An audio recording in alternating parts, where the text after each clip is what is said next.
آنے دو اس 30 مار خان کو، میں دیکھ لوں گا وہ کتنا بڑا فن خان ہے۔ یہ تو اچھا ہوا کہ خود میری طرف آ رہا ہے، مجھے حویلی تک جانے کی ضرورت نہیں پڑے گی۔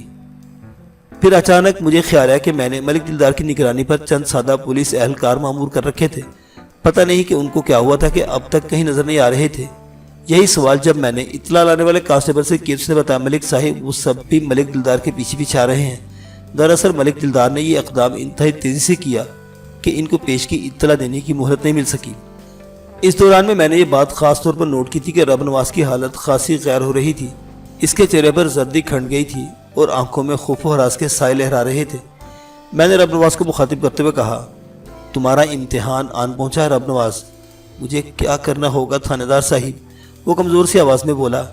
میں نے کہا تمہیں سچ کی صدا بلند کرنا ہوگی۔ میں نے کھوجنے والی نگاہ سے اس کا جائزہ لیا، پھر سمجھانے والے انداز میں کہا، رب نواز تم جو بھی کہو گے سچ کہو گے اور سچ کے سوا کچھ نہیں کہو گے۔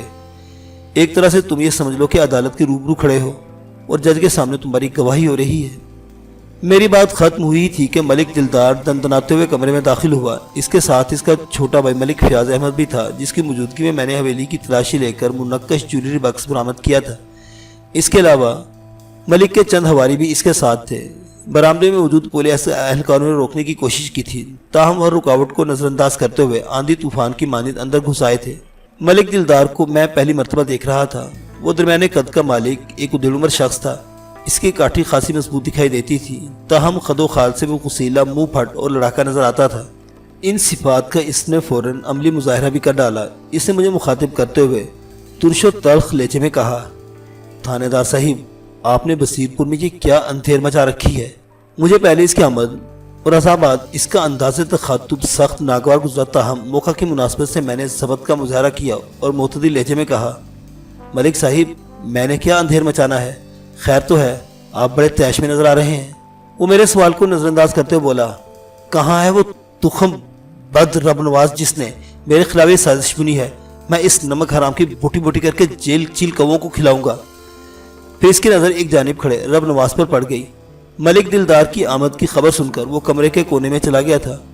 ملک دلدار نے قہر آلود نظر سے رب نواز کو دیکھا، پھر اس پر جھپٹنے کے لیے آگے بڑھا، مگر اسے اس کوشش میں ناکامی کا منہ دیکھنا پڑا۔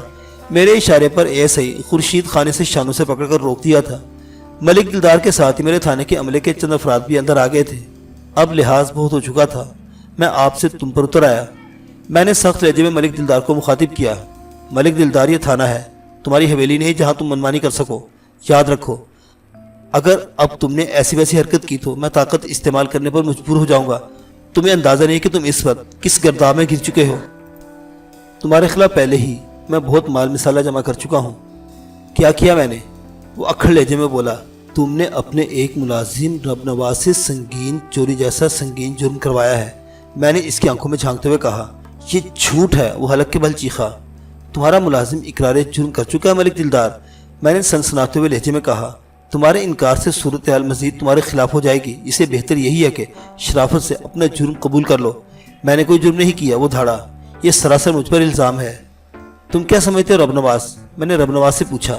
وہ اپنے لہجے میں ہمت بھر کر بولا، سچ یہ ہے جناب کہ ملک صاحب نے مجھے کنگن کی چوری کروائی ہے۔ میں انہی کے حکم پر شام کوٹ گیا تھا، پھر دوسرے روز میں نے کنگن ان کے حوالے کر دیا تھا۔ میرا مطلب ہے میں نے کنگن والا بکس ان کو دے دیا تھا۔ اب یہ مکر رہے ہیں تو میں کیا کر سکتا ہوں؟ تم بکواس کرتے ہو۔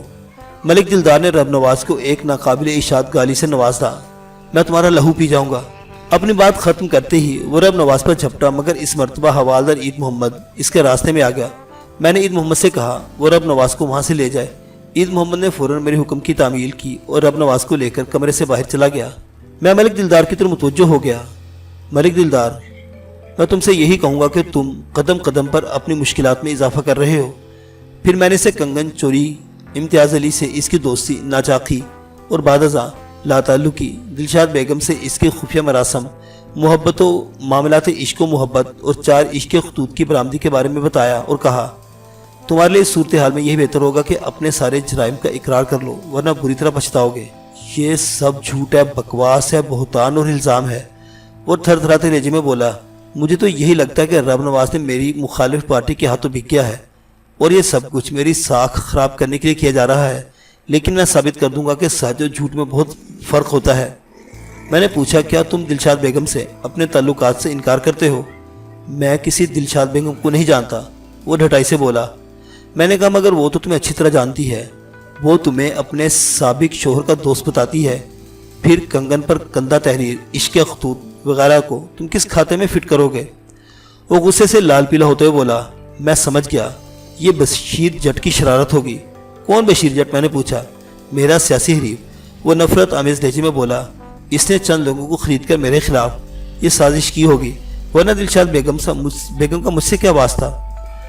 اگر تم دلشاد بیگم سے تعلق سے انکار کرو تو بھی رب نواز کی گواہی کو کیسے جھٹلاؤ گے؟ میں نے تیکھے لہجے میں کہا۔ یہ تو تمہارا پرانا اور بااعتماد ملازم ہے نا۔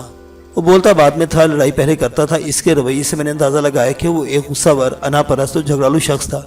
میرے سوال پر وہ آپے سے باہر ہو گیا۔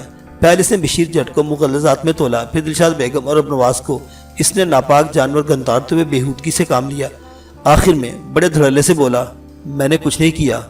آپ کو چاہیے کہ سازشی عناصر کو گرفتار کر کے عبرتناک سزائیں دیں، لیکن آپ الٹا مجھ پر الزام لگا رہے ہیں۔ میں الٹا نہیں بلکہ تم پر بالکل سیدھا اور سچا الزام لگا رہا ہوں، میں نے حقارت آمیز لہجے میں کہا۔ تمہارے ملازم رب نواز کی گواہی تمہارے لیے کافی ہے، پھر مال مسروقہ تمہارے چھوٹے بھائی کی موجودگی میں تمہاری حویلی سے برآمد کیا گیا ہے۔ تمہیں گرفتار کرنے کے لیے میرے پاس کافی مواد ہے ملک دلدار۔ تم مجھے گرفتار کرو گے؟ وہ چیلنج کرنے والے انداز میں بولا۔ کیوں؟ تم میں کوئی خواب کے پر لگے ہوئے ہیں جو تمہاری گرفتاری کرتے ہوئے مجھے سوچنا پڑے گا؟ میں نے تحقیر آمیز انداز میں کہا۔ یا تم کسی ریاست کے راجہ مہاراجہ ہو؟ وہ میرے طرز تخاطب پر سلگ اٹھا، بھڑک کر بولا، شاید تمہیں میری طاقت کا اندازہ نہیں تھانے دار، میرا ڈسا ہوا پانی نہیں مانگتا۔ میں نے کہا، اور میرا پکڑا ہوا صرف پناہ مانگتا ہے۔ میں تمہیں بھی دیکھ لوں گا، وہ پرغرور لہجے میں بولا۔ بس ایک دن ٹھہر جاؤ، یہاں سے جاؤ گے تو کچھ کرو گے نا؟ تم روکو گے مجھے؟ ہاں میں روکوں گا تمہیں، میں نے سخت لہجے میں کہا، جس طرح تمہارے نمک خوار رب نواز کو روکا ہے حوالات کی سلاخوں کے پیچھے۔ میرے اس جملے نے جلتی پر تیل کا کام کیا۔ وہ چیخ کر بولا، وہ خبیث شخص میرا نمک خوار نہیں بلکہ نمک حرام ہے۔ ایک لمحے کو رک کر وہ کف اڑاتے ہوئے دھاڑا، ملک صفدر حیات، میں نے تمہارے جیسے بہت تھانے دار دیکھے ہیں، تمہیں بھی چھٹی کا دودھ یاد نہ دلا دو تو میرا نام ملک دلدار نہیں۔ تم نے مجھے حوالات میں بند کرنے کی بات کی ہے نا؟ وہ دھمکیاں میں اس لہجے میں بولا۔ میں تم سے بعد میں نمٹ لوں گا، پہلے ایک بہت ضروری کام کر لوں۔ وہ اب اپنی بات ختم کرتے ہی برآمدے کی جانب لپکا۔ اس کا انداز بڑا پھرتیلا تھا، میں سمجھا وہ تھانے سے فرار ہونے کی کوشش کرے گا۔ میرے اشارے پر ایسے خورشید خان نے آگے بڑھ کر بیرونی راستہ بلاک کر دیا۔ مگر ملک دلدار نے اچانک ایک ایسی حرکت کی جو ہم میں سے کسی کے خواب و خیال میں نہیں آ سکتی تھی۔ وہ بجلی کی صورت سے مڑا اور تھانے کے اندرونی حصے کی جانب بڑھ گیا۔ اس کا رخ حوالات کی طرف تھا۔ پھر سب کچھ پلک جھپکتے میں ہو گیا۔ ٹھائیں ٹھائیں ٹھائیں 3 گولیاں چلی اور رب نواز کسی کٹے ہوئے شیطان کی طرح حوالات کے فرش پر گر کر تڑپنے لگا۔ اس کے سینے سے نکلنے والا خون اس کے تڑپتے پھڑکتے وجود کو بھگونے لگا۔ اس پر جان کلی کا عالم طاری تھا، وہ سانس لینے سے آری تھا۔ چاروں طرف گہرا سناٹا چھا گیا۔ پھر اس سناٹے کو ملک دلدار کی مجنونانہ آواز نے توڑا۔ وہ ریوالور ہاتھ میں پکڑے ہذیانی انداز میں چیخ رہا تھا، میں نے مار دیا اس کتے کو، ایک حرامی کو ختم کر دیا میں نے، اب کسی کو غداری کرنے کی جرت نہیں ہوگی، کوئی نمک حرامی نہیں کرے گا۔ ملک دلدار پر جنونی کیفیت طاری تھی۔ اس بات کا مطلب ہوش نہیں تھا کہ وہ قتل ایسے سنگین جرم کا ارتکاب کر چکا تھا۔ وہ دنیا و مافیا سے بے خبر اپنی ہی سنک میں بولتا چلا جا رہا تھا۔ وہ ہاتھ میں پکڑے ہوئے ریوالور کو بھی بار بار لہرا رہا تھا، میں سب کو دیکھ لوں گا، ایک ایک سے نمٹ لوں گا، دلشاد بیگم، بشیر جٹ، ملک صفدر حیات، سب کو ختم کر دوں گا۔ ملک دلدار اس وقت اپنے حواس گم کر بیٹھا تھا۔ وہ ناگزیدہ شخص غصے کی آخری ڈگری کو چھو رہا تھا، مگر ملک صفدر حیات تھانے دار پوری طرح چاقو چوبند تھا اور اپنے فرائض سے ایک لمحہ بھی غافل نہیں ہوا تھا۔ میں نے باز کی مانی جس بھری اور عقب ملک دلدار کو عقب سے دبوچ لیا۔ اس کے دونوں بازو میرے جن جبھے میں مقید ہو چکے تھے۔ میری دیکھا دیکھی میرے تھانے کا مستعد عملے نے ملک دلدار کے چھوٹے بھائی اور ان کے حواریوں کو حراست میں لے لیا۔ تھوڑی دیر کے بعد وہ سب حوالات میں پڑے ہوئے تھے۔ یہ وہ حوالات نہیں تھی جہاں رب نواز کا بے جان لاشا ایک خونالود گٹھری کی مانند پڑا تھا۔ ملک دلدار نے میری گریفت سے نکلنے کی پوری کوشش کی، مگر میں نے زور لگا کر اس کے بازوؤں کی ہڈیوں کے کڑاکے نکال دیے۔ تکلیف کی شدت سے وہ کرا کر رہ گیا۔ ناکامی اور بے بسی کے احساس نے اس کے منہ سے گالیوں کا فوارہ چھوڑ دیا تھا۔ میں نے پلک جھپکتے میں اسے ہتھ کڑی پہنا دی۔ تھانے میں آخری 10 منٹ میں جو کچھ ہوا تھا وہ سب کی توقع کے خلاف تھا۔ یہ اس سارے کیس کا ٹرننگ پوائنٹ تھا۔ چوری کروانے کے جرم میں تو ملک دلدار کو شاید